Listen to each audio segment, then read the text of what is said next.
Me llamo Isabel Duarte. Hace 3 meses que cumplí 70 años. Cuanto más viejo te haces, más temprano llegan las mañanas.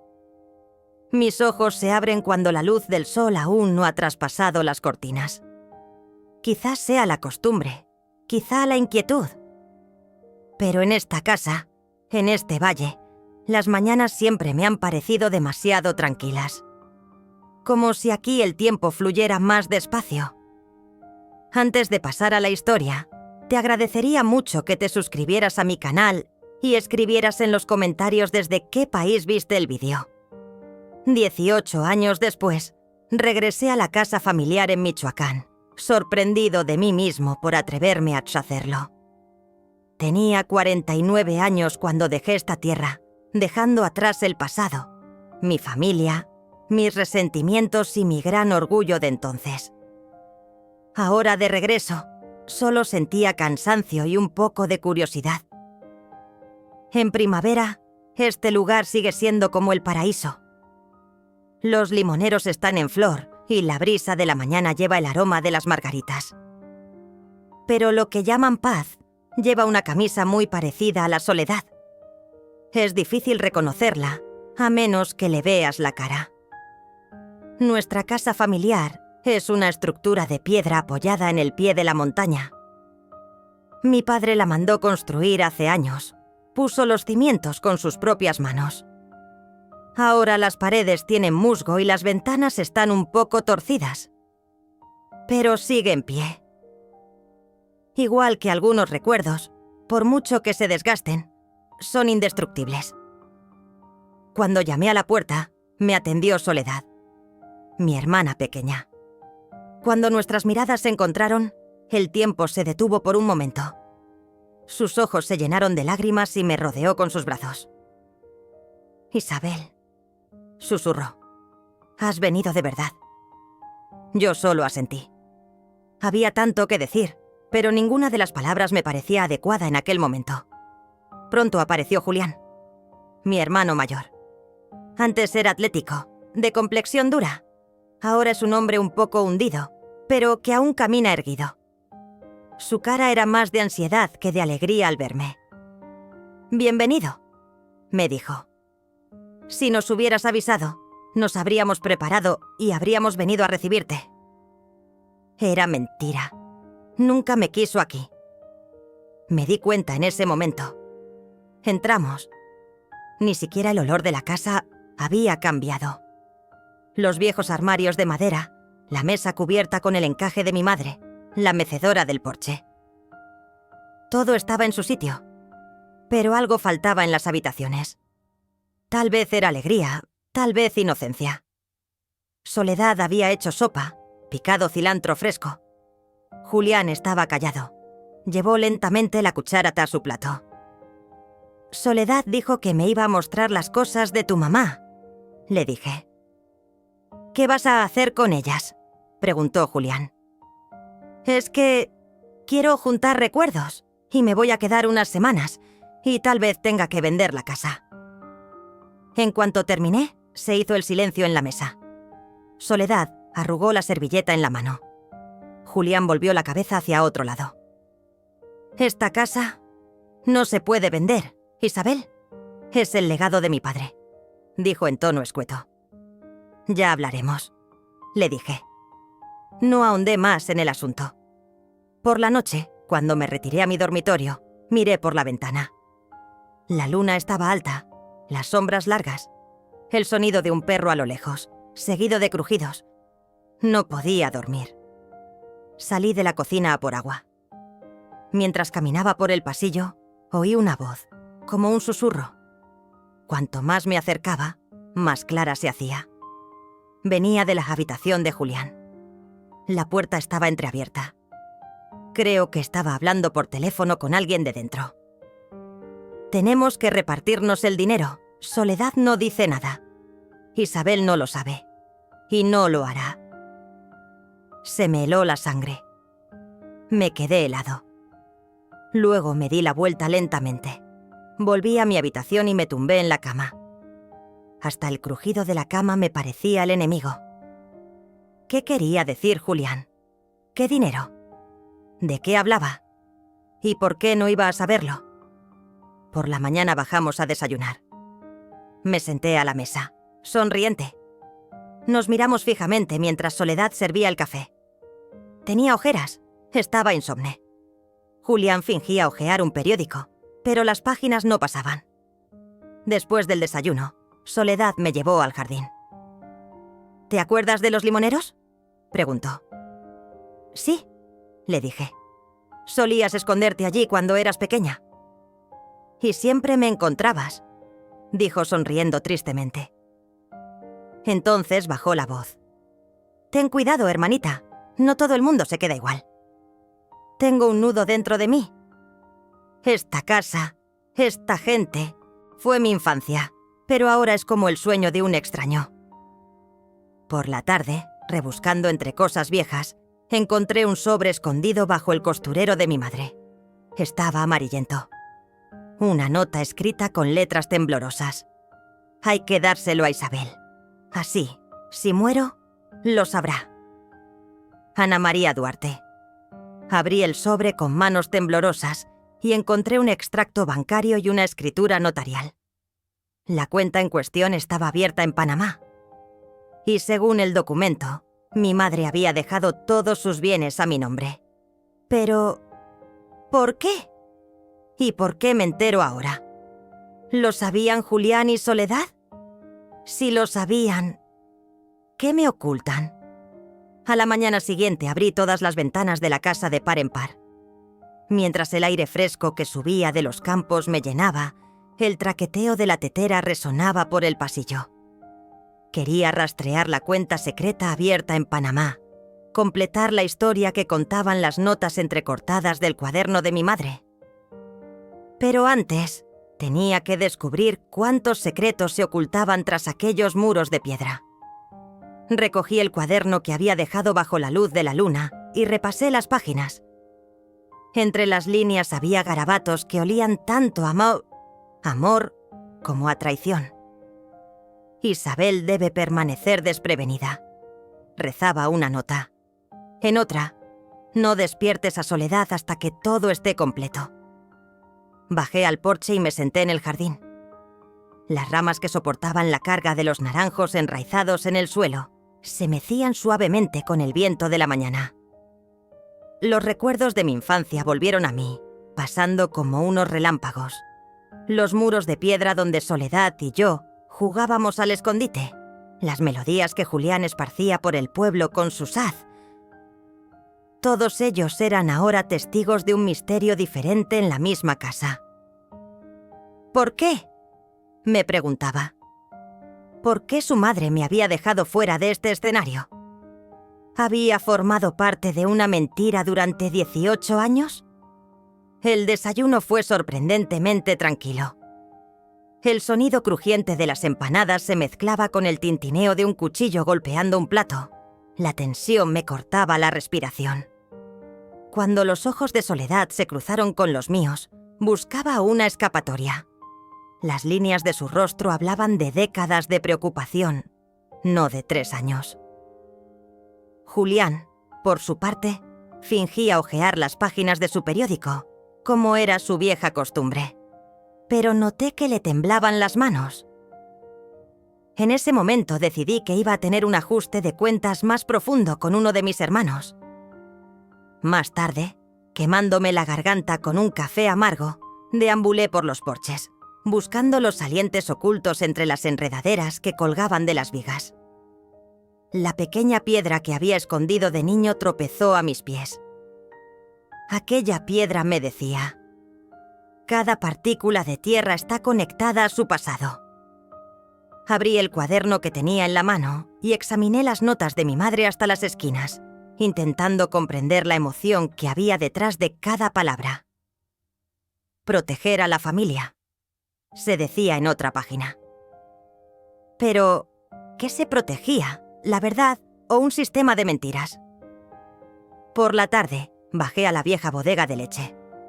La humedad que desprendían las paredes se mezclaba con el olor a tierra centenaria. En aquella pequeña bodega donde mi padre había tocado el saz años atrás, Me apoyé en una mesa y me quedé pensativo. Sentí que aquella habitación era la tumba de los secretos enterrados. En una grieta de la mesa, contra las piedras cuadradas, encontré una nota diminuta. Panamá Banorte, código 82.346. Combinado con mis sentimientos, pensé que esta nota era una señal dejada en secreto por mi madre. Me la metí rápidamente en el bolsillo y una caja metálica golpeó mi pie al salir. Aquel objeto, parecido a unas viejas llaves enterradas bajo los adoquines, añadió un peso frío a mi mano. Me reuní con mis hermanos en un banco a la salida del café-bar que hay junto a la carretera de tierra que lleva al pueblo costero. Soledad me entregó su cuaderno con una sonrisa cansada. «No queríamos que esto hiciera más daño», me dijo. Dentro había extractos de cuentas y documentos notariales. «Mira, está todo a tu nombre. Hemos pagado las deudas y el superávit se gastará en proyectos aquí. Queríamos explicártelo todo, pero no era el momento», añadió Julián en tono tranquilizador. Pero mi fe se tambaleaba. Ese no era el camino. Hacia el atardecer, sentada sola en la veranda, contemplé los últimos rayos de sol que se filtraban entre las nubes de lluvia. Las sombras de las paredes agrietadas se curvaban como si lucharan entre sí. ¿En qué debo creer ahora?, me pregunté en voz baja. Las líneas de las notas de mi madre tenían un peso más realista que las páginas del cuaderno. «Fortalece tu corazón», rezaba la última nota. Entonces, ¿en qué verdades debería basarse mi corazón? Cuando cayó la noche, la casa quedó en silencio. Mientras yacía en la cama, mi mente se agitaba. Las explicaciones de mis hermanos solo respondían a una de mis preguntas, al tiempo que suscitaban innumerables preguntas nuevas. ¿Cuál era la verdadera intención de mi madre? ¿Su protección era para proteger a la familia o sus propios recuerdos? En esta oscuridad, permanecer despierto se convirtió en una especie de mecanismo de defensa. Como las noches de hace años en las que mi madre me susurraba una canción. Tras los campos silenciosos, se ensombrecen los secretos. Solo quedaba una semana más o menos. Tenía que ultimar la cantidad que podía retirar de la cuenta panameña y decidir qué hacer con el resto. Pero antes, tenía que abrir esa caja enterrada en lo más profundo. Quizá contuviera los miedos de mi madre, los remordimientos de mis hermanos, o tal vez una traición inesperada. La saqué de debajo del edredón y la sostuve en la mano. Mientras el frío del metal me sacudía, una extraña determinación se apoderó de mí. Iba a escribir las reglas de este juego. Y así terminó la segunda parte, con la lucha de una mujer en busca de la verdad en las sombras tras los campos. La llave perdida, la nota que salía del sótano, era una puerta que se abría a las profundidades de la historia de la cuenta panameña. En la tercera entrega, Isabel arrastrará tanto este secreto como su propio pasado al borde de la confrontación. A medida que se levanta el velo de los lazos familiares, la lealtad y la traición, se revelará si la verdad permanecerá oculta en la oscuridad. A la mañana siguiente, me desperté con determinación. Mientras el sol se filtraba suavemente sobre los campos, me paré en el porche y respiré hondo. Pensé en cada número de la cuenta de Panamá, en cada palabra del cuaderno de mi madre y en el frío peso de la caja metálica que encontré en el sótano. Una sola pregunta resonó en mi mente. ¿Qué se esconde realmente en esta caja? Las miradas abandonadas de mis hermanos y hermanas, combinadas con los fragmentos de las líneas del cuaderno, formaron una sombra que creció en mi alma. Ahora tenía el valor y la determinación de desvelar los secretos. Soledad estaba en el mostrador colocando tazas de café, con los ojos y las manos aún insomnes. «Voy por los datos de la cuenta», le dije, hurgando en sus cajones. «Hoy voy a Morelia. Ahí conoceré al notario en persona». Mi hermano levantó la mirada. «No vayas sola», susurró ansioso. Sentí un calor dentro de mí, tanto de culpa como de libertad inquebrantable. «Lo arreglaré y volveré», respondí, echándome la mochila al hombro. Mientras me ponía en marcha, la opresión de mi pecho se aliviaba a medida que avanzaba por el camino de tierra. El minibús que mi padre y yo habíamos conducido juntos se había convertido ahora en mi propio vehículo de misión. Al entrar en las calles de piedra de Morelia, concerté una cita con el notario que había conocido años atrás. Cuando oyeron mi nombre, me miraron como si estuvieran contando los minutos. Lo de la cuenta secreta y el banco panameño no era un asunto sencillo. Examinaron mis documentos, verificaron mi identidad y me dijeron: falta su documento de autorización para hacerme un resumen de la cuenta. Opté por la serenidad en lugar del pánico. Ampliaré mi documento de garantía con el registro notarial de mi madre, expliqué. Volví a coger los documentos en su forma incompleta y me senté en la minúscula sala de espera. Antes de nada, tenía que averiguar qué había en aquella caja metálica. Mientras esperaba la cita con el notario, saqué la caja de mi bolso y toqué su superficie pulida. Un temblor de emoción en la punta de las uñas me acercó todos los signos de interrogación de mi mente. Los latidos de mi corazón se aceleraron cuando mi dedo introdujo la llave en la cerradura. La cerradura sonó. Levanté lentamente la tapa. Dentro había 2 pequeños sobres envueltos juntos, una vieja fotografía y una diminuta caja de madera. Separé los sobres. En uno de ellos mi madre había escrito «Estambul» con tinta descolorida. En el otro sobre estaba la nota «Diario de mi padre». La fotografía en blanco y negro mostraba a mi padre sonriendo con un hombre que no reconocí. Las cadenas de oro que colgaban de los bolsillos de los 2 hombres no encajaban con la vida sencilla de los campos. La cajita de madera contenía un gemelo viejo y un anillo con las letras IM grabadas. Abrí la carta del sobre. En una página con membrete, la pluma temblorosa pero segura de mi madre trazaba las siguientes líneas. Estambul, 12 de marzo de 2005. Querida hija, no estaré viva cuando leas este sobre. Tu padre me metió en su plan para protegerte a ti y a tus hermanos. Tu legado es mucho mayor de lo que él pensaba. Pero este anillo y este diario revelarán el verdadero peligro. Cuídate. A medida que leía las líneas, mis manos temblorosas me daban más pistas sobre el misterio que se ocultaba tras la muerte de mi madre. ¿Estambul? ¿Era el pasado de mi padre y mi madre una telaraña que se extendía más allá de este pueblo? En cuanto sentí el peso sobre mí, entró la secretaria del notario de Morelia y me recordó la cita. Cuando regresé a la oficina, al entregar al notario los documentos que me faltaban, oí la pregunta: ¿estás seguro? ¿Merece la pena tanto esfuerzo? Asentí. Está en juego el futuro de nuestra familia. Se firmó, se hicieron fotocopias y por fin conseguí un desglose detallado de la cuenta. 2 grandes transferencias, fechadas en 2007 y 2012. Las cantidades superaban con creces lo que mi padre había pagado por los campos. ¿De dónde había salido ese dinero? De regreso de Morelia, las preguntas en mi mente se multiplicaban. Envié a mis hermanos una foto del estado de cuenta, con la nota: espero una explicación. En la cena se sentaron tranquilos, sonrientes, felicitándome por mi valentía. ¿De dónde salió este dinero?, pregunté, golpeando mi taza contra la mesa. Soledad apartó la mirada. Julián respiró hondo. Mi padre hizo diferentes trabajos, con empresarios, dijo Julián finalmente. No me puedes contar mucho. Eras pequeño, no queríamos que lo supieras. La palabra diferentes negocios resonó en mi cabeza.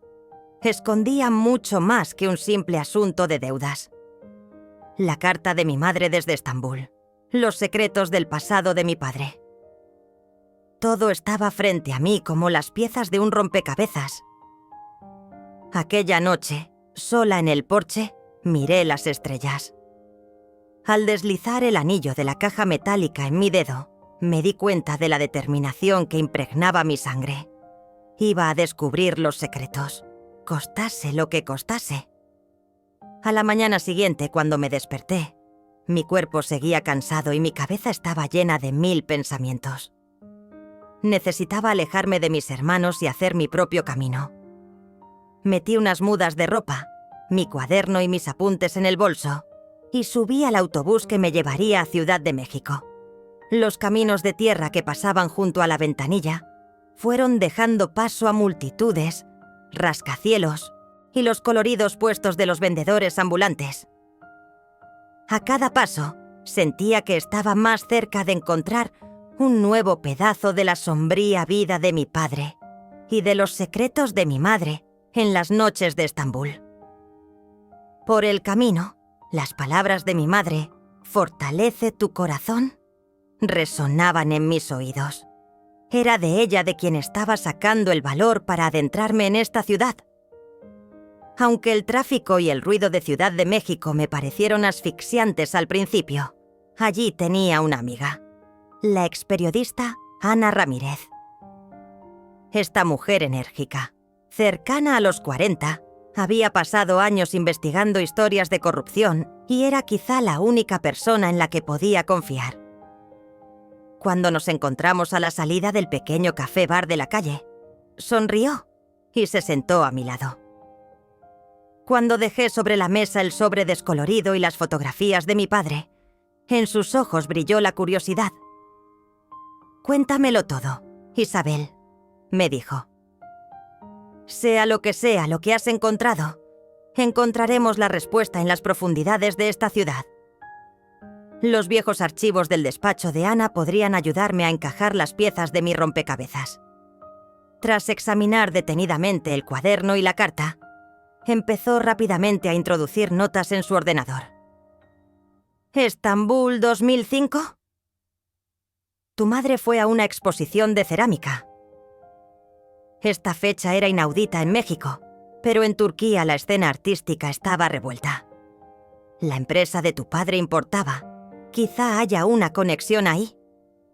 Buscó un documento sobre la sociedad Christophersen y Duarte. Escaneó pequeños recortes de periódicos antiguos.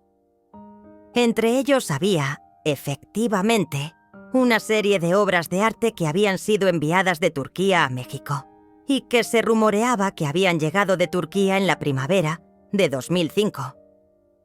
Vagamos por los archivos de la biblioteca y los registros en línea hasta el anochecer, cuando Ana se dio cuenta de que el dinero depositado en la cuenta de Banorte, Panamá, procedía de compras realizadas en 2007 y 2012 a una gran galería de arte. Se rumoreaba que esta galería estaba vinculada al comercio ilegal de antigüedades. Tu padre había utilizado su nombre y el de tu madre para pagar las deudas de las plantaciones, y mi madre, sintiéndose culpable, no se había callado, sino que había escrito la verdad en su diario. Tal vez viajó a Estambul para exponer esta verdad. Era difícil entender por qué había vuelto y planeaba proteger a la familia. Cuando salía del despacho de Ana al anochecer, me llegó un mensaje al móvil. «Soledad se ha ido. No está en casa. Julián no contesta al teléfono». Se me heló el corazón. ¿Dónde podía haber ido mi hermano? Temí que formaran parte de una trampa. Empezabas a aceptar que estábamos en un juego más profundo. Cuando Ana leyó mi mensaje, su expresión se endureció. «¿Crees que esto es un indicador de las fuerzas que podrían ir tras de ti?», susurró. Aquella noche, en Ciudad de México, perdí el sueño. Mientras miraba los semáforos que se colaban por la ventana de la pequeña habitación del hotel, me preguntaba por el segundo documento del sobre de Estambul de mi madre. Cambié mi plan para el día siguiente. En lugar de buscar a Soledad, debía dirigir la nota del interior del sobre. El diario de mi padre. Antes del amanecer, volví y saqué la caja metálica de mi bolso. recuerdos y confesiones estaba escrito en letras descoloridas en la cubierta del diario. Cuando abrí la primera página del interior, había descripciones manuscritas de mi madre sobre sus experiencias en Estambul, llenas de miedo y pánico. Los nombres, fechas e incluso ubicaciones de las personas que consentían el comercio negro de antigüedades estaban anotados uno a uno. En una línea que escribió mi madre, las palabras «no puedo perdonarle» eran grandes. ¿Para quién estaba escrito? En el reverso de la fotografía había una vieja instantánea tomada en una playa mexicana. Un hombre cogido de la mano con mi padre y mi madre en las sombras detrás de ellos. La fotografía era la prueba de la tensión entre los dos hombres en la vida de mi madre. El único misterio que me quedaba por resolver era quién era la tercera persona de la fotografía. A medida que avanzaba el día, me sentía perdida en las abarrotadas calles de Ciudad de México. ¿Dónde está mi hermana Soledad? Los secretos de mi madre, el oscuro pasado de mi padre, y ahora una de nosotras corría el riesgo de desaparecer. Le pedí a Ana que buscara un contacto que viviera en Estambul y me dijo que se pondría en contacto con periodistas migrantes operativos de Turquía. Así conoceríamos a las personas que había detrás de la nota Estambul del sobre. Al subir al autobús México-Guadalajara por la noche, el cuaderno y la fotografía temblaban en las calles empedradas y yo llevaba el mayor interrogante de mi vida al hombro. ¿Quién es este hombre?, susurré para mis adentros. El puente entre Estambul y Michoacán envolvía ahora mi mente como una red invisible. Todo lo que quedaba era la vieja casa llena de sombras, la caja de metal y los crueles secretos de Estambul. Mientras el autobús partía, me prometí a mí mismo que, fuera cual fuera el final de este viaje, nunca confiaría en nadie. Mi hermano desaparecido, los sombríos socios de mi padre, las confesiones del diario de mi madre. Todos ellos me guiarían en mi siguiente movimiento. Ya no había vuelta atrás. La única forma de salir de este laberinto era sacar la verdad a la luz. Mientras las ruedas del autobús golpeaban el asfalto, el corazón me latía como si se me fuera a salir del pecho. Cuando nos acercábamos a Guadalajara, sonó mi teléfono. Era el mensaje de Ana desde Estambul. «He localizado a Mete Demir», decía en una breve nota. El hombre de la foto es una figura clave en el tráfico ilegal de antigüedades en Estambul. Tu padre colaboraba con él. Creo que Soledad fue secuestrada por sabotaje. Actúa ahora. Al leer el mensaje, un doloroso nudo apareció en mi garganta. La culpa y la rabia se mezclaban en mi alma. Mi hermano estaba en peligro y yo viajaba en un autobús muy lejos de allí. ¿En qué puedo ayudarte?, me dijo con el rostro serio. Esta historia, que había viajado desde las sombrías calles de Estambul hasta la Ciudad de México, ahora tenía que confluir en Michoacán y había que salvar a Soledad. Mete y su equipo tienen una reunión nocturna, añadió Ana, en un taller de cerámica abandonado cerca de Pátzcuaro. Si vas allí y los atrapas, conseguirás la dirección de Soledad y acabarás con la red criminal. Su voz hizo vibrar mi teléfono. Mi decisión era definitiva. Me eché al hombro la pequeña bolsa que llevaba en la mano y bajé del autobús en cuanto compré el billete. Cuando salí de la estación de autobuses de Guadalajara, no me importó el cansancio. Ni siquiera la humedad del aire pudo apagar la determinación que había en mí.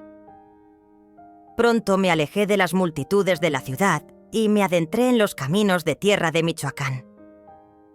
La pendiente que descendía acá hacia el valle revivió la amarga emoción de las viejas expediciones. Seguí una calle sin salida a través de los campos hasta un taller de cerámica abandonado a orillas del lago. El sol estaba en su cenit cuando me detuve frente a la verja de hierro cerrada. Las sombras se habían acortado y el peligro era visible. Al acercarme a la verja, Oí voces elevadas que atravesaban los gruesos muros. Los hombres de Mehmet Demir estaban discutiendo. ¿Han traído el dinero?, llegó a mis oídos. La ira y el miedo se mezclaron en mi interior.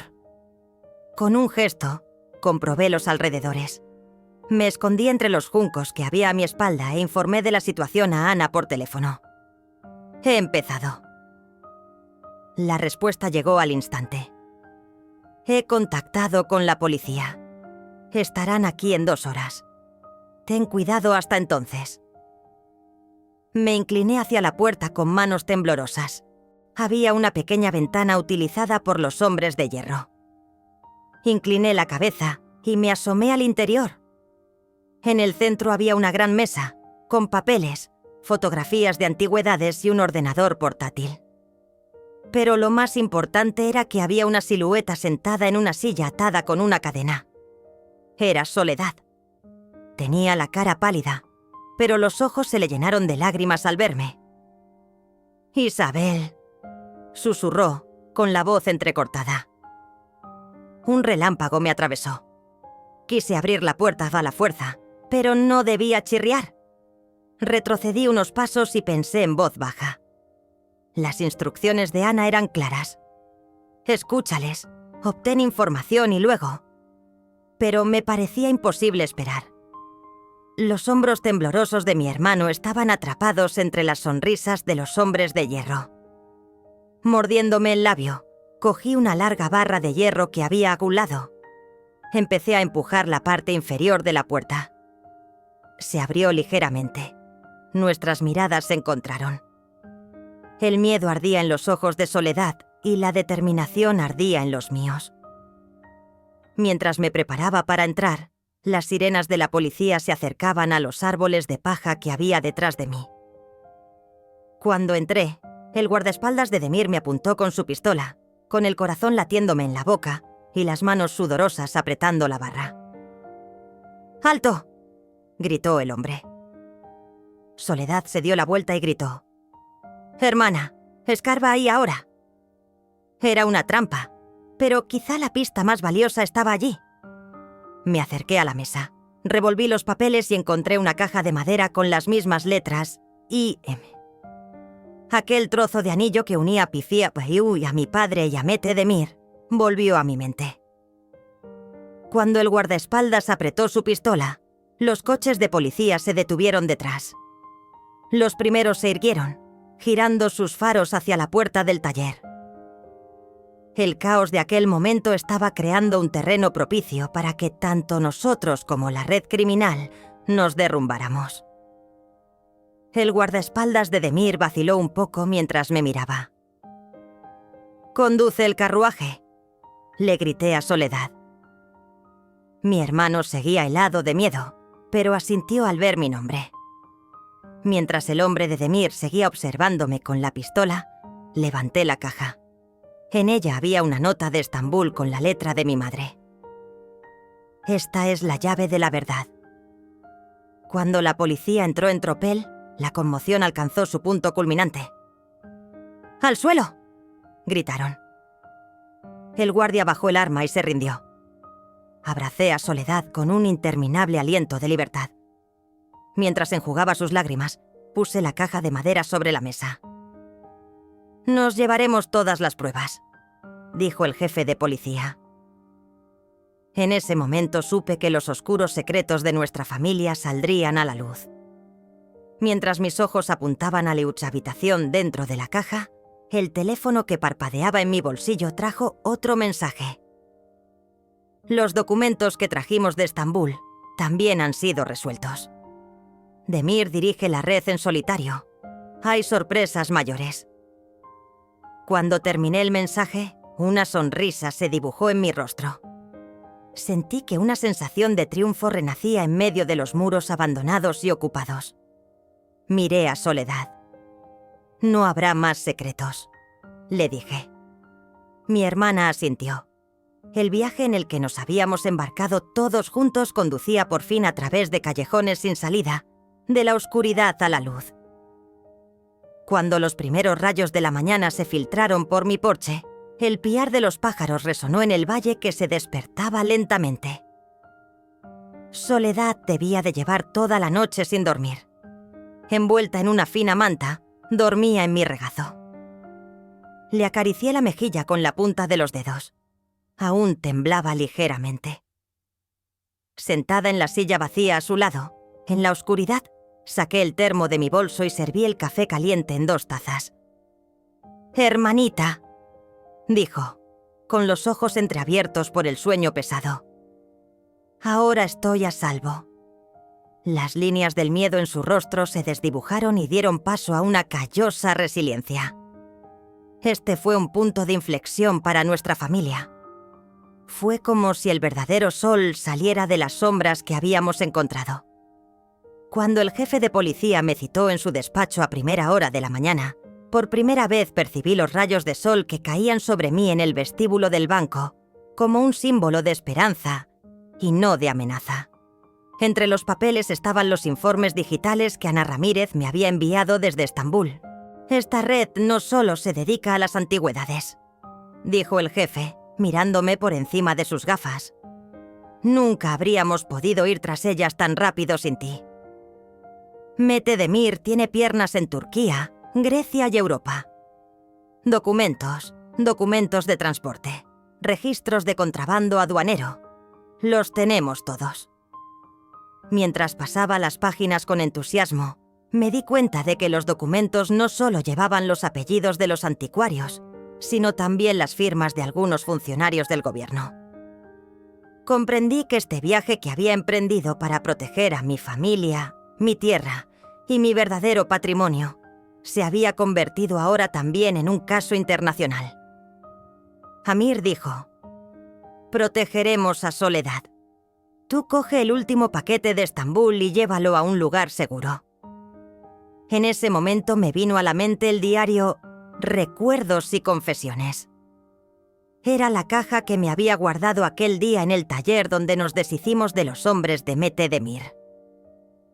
El anillo IM y la carta de Estambul aún guardaban la chispa de la curiosidad en mi corazón. Ya no había vuelta atrás. Tenía que encajar todas las piezas y llegar al final de este laberinto. Amir me dio mi número de teléfono y me dijo: «Llámanos si tienes algún problema», y salió de la habitación. Soledad estaba despierta, mirándome. «Vamos», le dije, «corramos la última cortina». «Recogeré el paquete en Pátzcuaro», le dije a Ana. «Los documentos de embarque dan como dirección Puerto Varadero. Hay un almacén allí». «¿Puedo enviar los documentos por avión?», dijo Ana. «Pero el riesgo es alto». «Ponte en marcha. Yo iré al mismo puerto con un abogado de Estambul». Ni yo ni Soledad soportábamos seguir esperando. Mientras hacía la maleta, hice girar el anillo con el gemelo en mi dedo.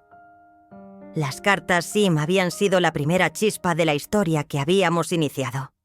Ahora estaba lista para desvelar la verdad. El vuelo de Ciudad de México a Varadero me produjo emoción e inquietud a la vez. En la costa cubana, a la que llegué en transbordo vía La Habana, el aire húmedo hacía que las sombras fueran aún más largas y pesadas. En la puerta del puerto, los contenedores de carga se alineaban frente a la amplia verja de hierro. Sin deslumbrar mis ojos con los gases de escape de los coches cansados, me acerqué al punto de seguridad con cámaras. Entregué los documentos que llevaba en la mano. Mientras la policía portuaria y los funcionarios de aduanas examinaban los documentos, un funcionario se inclinó hacia mí.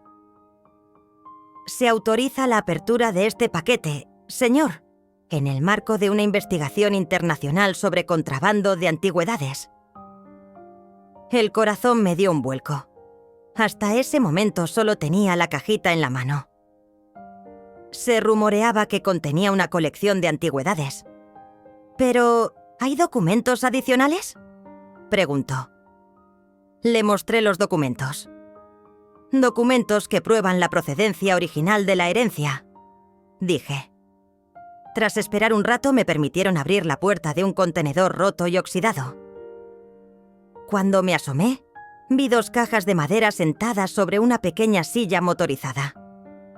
En el primer cajón había un viejo diario de tapa dura impreso en Estambul, y en el segundo, una caja con el apellido Duarte estampado. Abrí las cajas una al lado de la otra y cogí el diario con la primera mano. Las notas manuscritas añadidas por un bibliotecario de Ankara eran un contradocumento al cuaderno de mi madre. Las cartas, pegadas a los bordes del diario, contaban cómo mi madre luchaba por sobrevivir en Estambul como mujer independiente. El texto era un testimonio airado del trato que había hecho con mi padre años atrás. Lo describía como un hombre egoísta que hacía la vista gorda con el comercio de antigüedades. Mi madre escribió que la habían amenazado de muerte cuando intentó retirarse del juego. Mientras una lágrima humedecía mi mejilla, estos registros me devolvieron el coraje y el miedo de mi madre, aumentando el peso de la responsabilidad sobre mis hombros. El sello de la caja era el escudo de armas de la familia Duarte, que databa del siglo XIX. Cuando abrí la caja, encontré 2 expedientes de solicitud y un sobre pequeño. En el sobre no había nada escrito, solo un símbolo. El escudo de armas del anillo Soi coincidía. Saqué la carta del sobre con manos temblorosas. La letra me resultaba familiar. No era la de mi madre. Estaba dirigida a la pareja de Mete Demir, a quien había conocido años atrás en Estambul. La carta estaba escrita como una confesión o una instrucción final. El verdadero heredero no es solo de sangre. Llevará contigo el legado sangre-cerebro. La frase, puede que mi madre haya desgastado la verdad para protegerte, me hizo reflexionar. Esta línea planteaba la cuestión de si mi hermano u otra persona era el verdadero heredero. Respiré hondo e intenté contener mi excitación.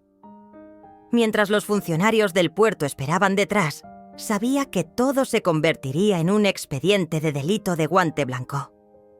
Pero el pequeño sobre que llevaba en el bolsillo era la llave del verdadero legado de mi familia. Miré a Soledad. En los ojos de mi hermana había una confianza que había sobrevivido a las noches de insomnio de Greta. El escudo que llevaba, además de pertenecer a la IM, estaba unido al escudo de los Duarte, un símbolo que llevaba las huellas de 2 familias. «Ábrelo», le dije. Soledad se estremeció al leer la carta. La expresión que se dibujó en su rostro era a la vez de temor y de justificado orgullo. «Hermana», dijo, «mi madre quería que pensaras que eras la verdadera heredera. Pero la verdadera herencia no era la sangre, sino la honradez y el valor. La carta se refiere a mí». Se me aceleró el corazón. Era una frase que daba un vuelco a la historia de todo el viaje. No era solo el dinero y las tierras lo que daba derecho a la herencia, sino la honorabilidad de mi madre para con su país y los turbios manejos de mi padre. Por un momento me sentí perdido. El significado de todo había traspasado los límites que mi madre había trazado al decir «proteger a la familia». En ese momento entró la policía portuaria y dijo: «Los papeles están archivados». El tiempo se ralentizó, y mientras Soledad y yo nos mirábamos, nos dimos cuenta de que ya no seríamos cuidadoras solo del dinero o de la tierra, sino de un legado que representaba el alma de nuestra familia.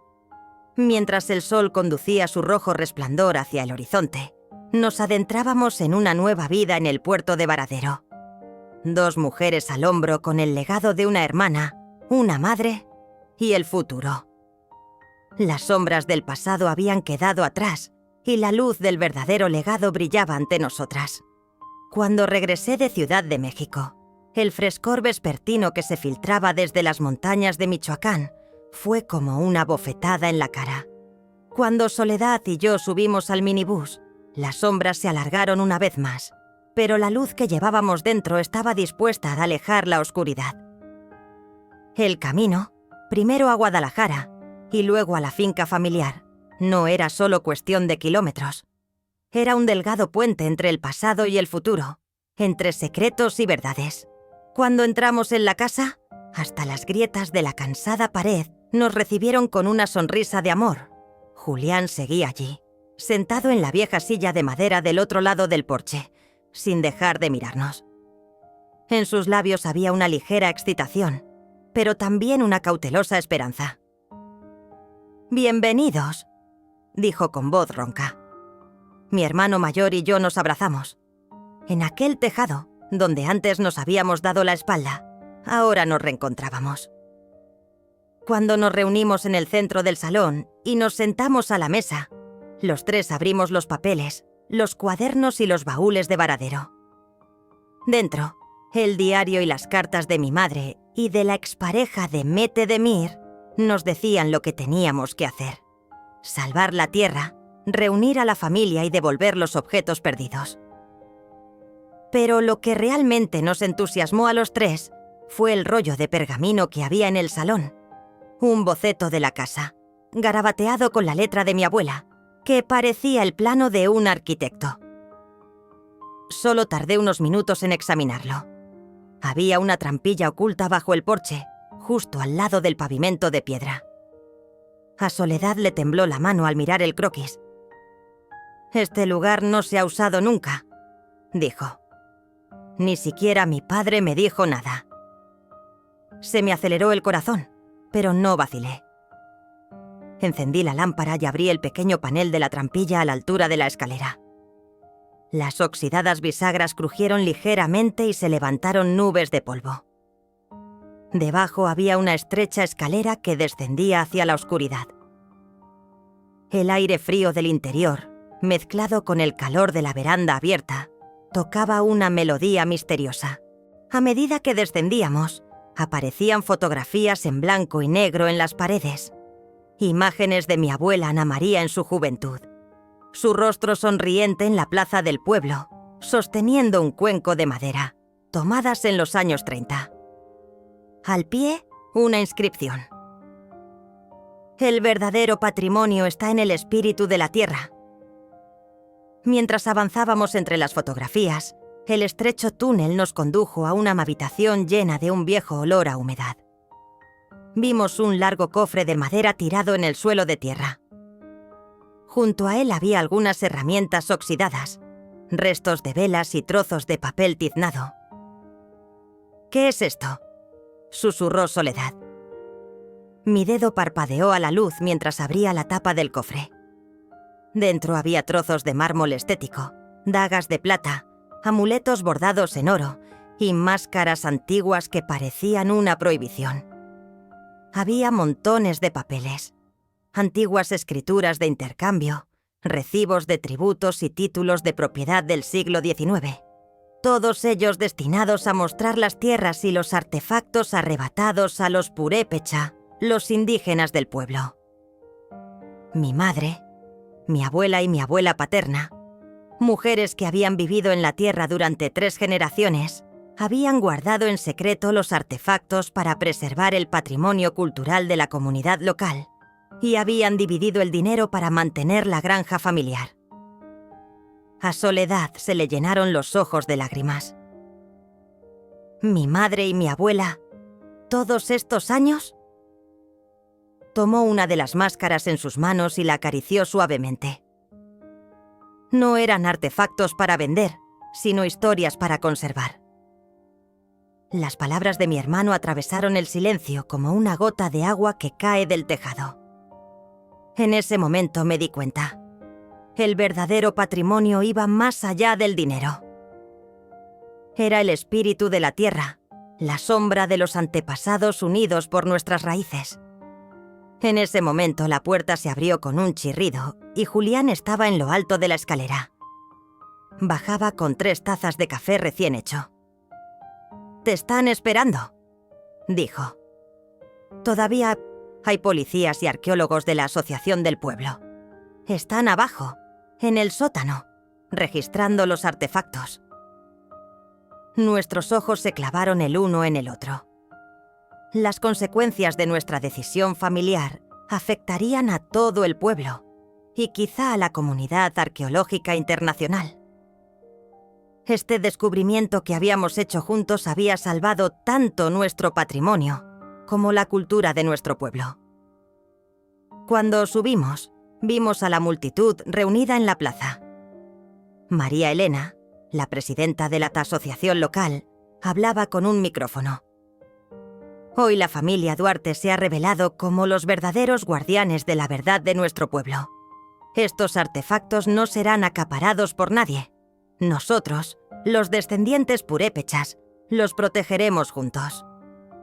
Los aplausos de los aficionados se elevaron al cielo.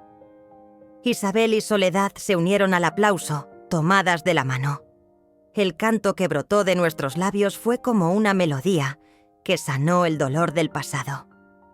Aquella noche nos sentamos alrededor de una larga mesa en la veranda, situada más allá de las alambradas, y nos colocaron delante platos de queso local, pan fresco, pimientos rojos y limas. Una brillante luna llena en el cielo miraba agradecida a la tierra. Las conversaciones se centraron en los planes de futuro: agricultura sostenible por un lado y un centro cultural para la escuela del pueblo por otro. Todos nuestros planes eran dar pasos tanto por la tierra como por la historia. Después, mientras recogía mi mochila y me ponía en marcha, Soledad me detuvo y me dijo: «Este legado no empezó contigo, continuará contigo».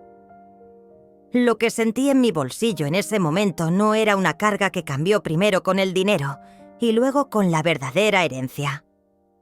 Era el tesoro de la esperanza que nos dieron mis padres. Nos dejarían una familia que amaba nuestra tierra y conservaba nuestros recuerdos. Pero mientras nos despedíamos, llegó la verdadera sorpresa. Mi hermano señaló el pequeño sobre que había metido en el bolsillo exterior de mi bandolera. «¿Te has olvidado esto?», me dijo con curiosidad. Miré el sobre. En él, solo con la letra de mi madre, estaba escrito: «El verdadero heredero era el que me esperaba en su último viaje».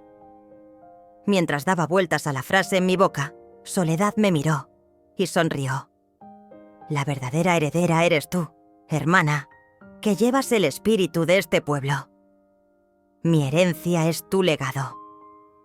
En ese momento me di cuenta de que la verdadera herencia, demostrada bajo las estrellas, no son los lazos de sangre, sino el amor y la solidaridad en el corazón. Nuestras tierras, nuestros objetos y nuestros recuerdos, todo se confía a la siguiente generación. Y por último, me di cuenta de que el mayor regalo de mi búsqueda equivocada era el lugar en mi corazón.